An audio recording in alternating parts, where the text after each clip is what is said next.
Today I'll be teaching you guys how you guys can fix your Spotify playing random songs. Now this probably is because you have turned on your shuffle play. So what shuffle play does is it plays random music. So right now People You Know by Selena Gomez is being played, and once that song is over, if my shuffle play is on, then the music next to it, Robbery, is not going to be played. It's going to play some random music from the list. So to stop that, you can see the little two arrows at the top which is crossing each other. Click on it. Once that's gray, that means your shuffle play is off. If it is green, that means it's on. If it is gray, that means it's off. You can do that. So that is how you guys can turn off shuffle play.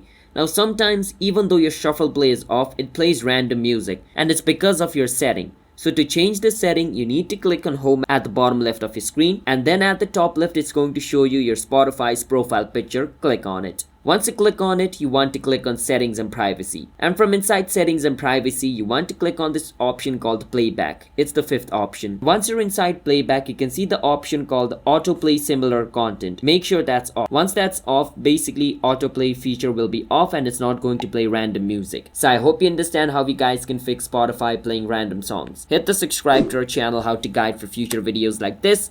I'll see you guys next time.